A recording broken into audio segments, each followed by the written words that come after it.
Assalamualaikum warahmatullahi wabarakatuh. Kali ini kita akan bahas tentang lingkungan abiotik dan biotik.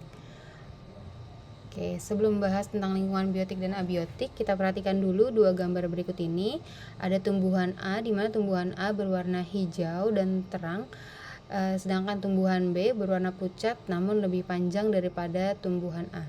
Nah, kedua tumbuhan ini bisa berbeda karena ditempatkan di tempat yang berbeda. Tumbuhan A ditempatkan di tempat yang terang dan cukup matahari, sedangkan tumbuhan B ditempatkan di tempat yang gelap dan sedikit matahari, sehingga tumbuhan B menjadi lebih panjang namun daunnya lebih sedikit dibanding tumbuhan A.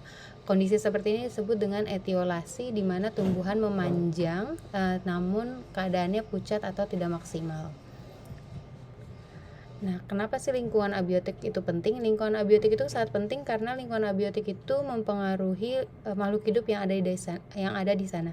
Misalnya saja panda. Panda itu kan kita temukan di negara Cina ya. Kenapa hanya ditemukan negara Cina?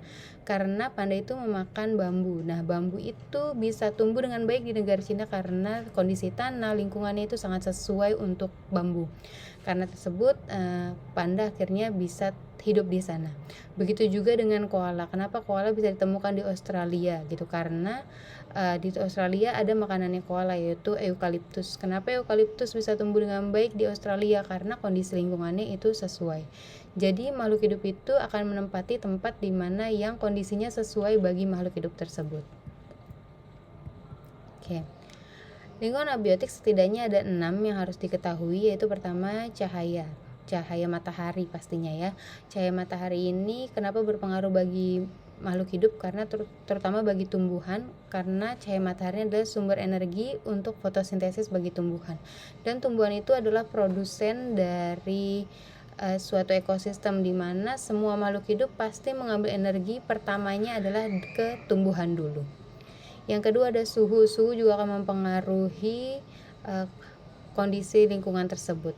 Lalu ada keberadaan air, banyak dikitnya air, kelembapan udara, dan pH meter. Nah, kalau pH meter ini adalah tingkat keasaman suatu lingkungan atau suatu benda, di mana angkanya ada 1 sampai 14. Angka 1 sampai 6 menunjukkan bahwa lingkungan atau benda tersebut itu bersifat asam. Kalau 7 dan 8 itu masih disebut netral. Sedangkan di atas 8 yaitu 9 sampai 14 maka lingkungan tersebut disebut dengan basa. Yang terakhir ada salinitas atau tingkat tingginya garam dalam suatu air. Nah, selain lingkungan abiotik, ada juga lingkungan biotik atau lingkungan yang diisi oleh makhluk hidup yang melakukan interaksi satu sama lain. Kalau di gambar sini interaksi antara hena dengan singa, di mana mereka bersaing untuk memperebutkan sumber daya, yaitu daging, seperti itu.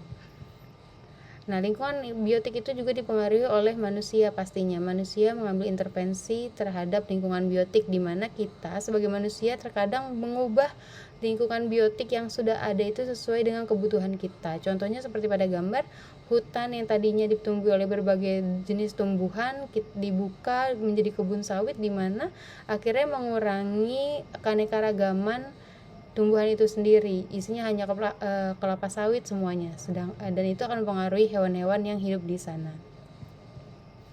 Nah, jadi lingkungan biotik itu apa? Lingkungan biotik itu jadi segala makhluk hidup yang ada pada lingkungan, seperti hewan, tumbuhan, bakteri termasuk di sana, jamur dan protista seperti yang sudah kita pelajari pada bab sebelumnya.